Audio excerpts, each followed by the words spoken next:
आज मैं बनाने वाली हूँ आलू का लच्छा पकौड़ा। बहुत ही इजी है बनाने में और खाने में तो बहुत टेस्टी लगता है। और सबसे बड़ी बात, मैं इसमें ना बेसन यूज़ करने वाली हूँ और ना दाल वगैरह। तो चलिए देखते हैं कैसे बनाते हैं। सबसे पहले लेंगे 2 मीडियम साइज़ के आलू। इसके छिलके को अब अच्छे से छील लेंगे। ये देखिए मैंने छील लिया है। अब इसे धो लेंगे।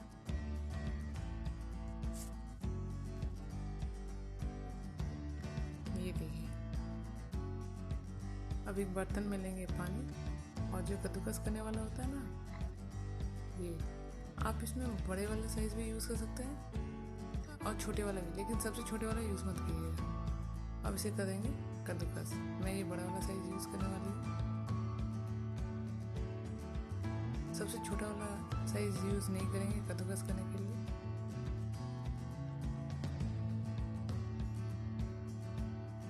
दूसरे आलू को भी कद्दूकस कर लेते हैं।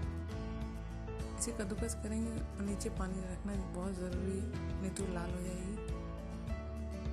अब अच्छे से आलू को धोकर और इसका पानी को निचोड़ लेंगे।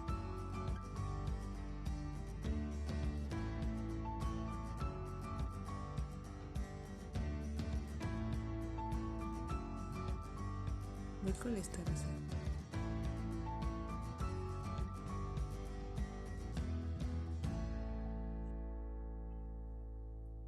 इस तरह से सारे आलू को प्रेस करके सबका पानी निकाल लेंगे।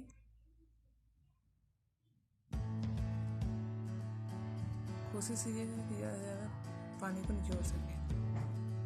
बिल्कुल इस तरह से।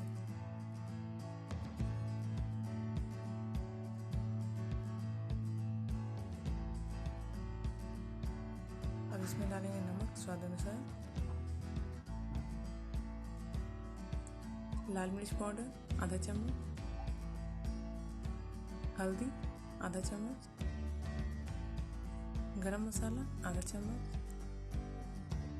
और कॉर्नफ्लोर डालेंगे इसमें 3 चम्मच।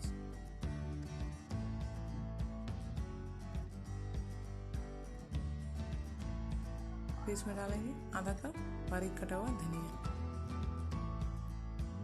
अब इन सबको अच्छे से मिला लेंगे। ये देखिए अभी बाइंड नहीं होगी।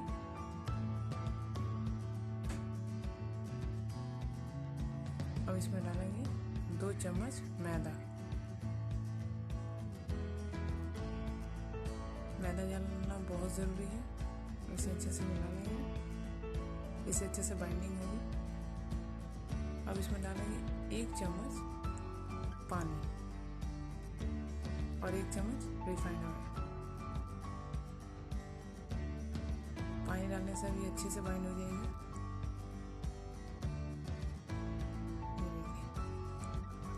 ये हो गई है। थोड़े थोड़े बैटर को लेंगे इस तरह से। जब तेल अच्छे से गर्म हो जाएगी तो इसे पकौड़े के शेप में डालेंगे। इसी तरह से बाकी को भी डालेंगे पकौड़े के शेप में।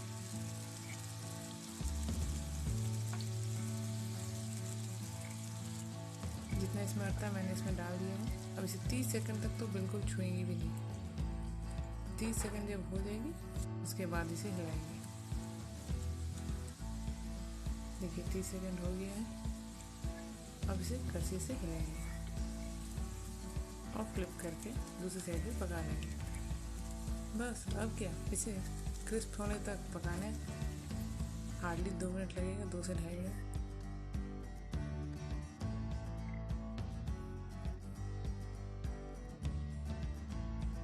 चलिए ये तो हो गया। अब इसे निकाल लेते हैं।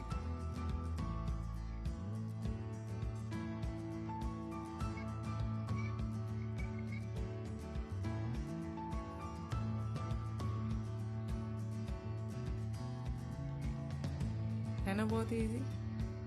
अब आप चाहें तो इसके ऊपर थोड़ा सा चाट मसाला भी डाल सकते हैं तो ये और अच्छा लगता है। अगर आपको मेरी ये रेसिपी अच्छी लगी तो 1 लाइक और 1 शेयर तो बनता है। कमेंट कीजिए आपको मेरी रेसिपी कैसी लगी। चलिए फिर मिलते हैं एक नई रेसिपी के साथ। तब तक के लिए बाय बाय।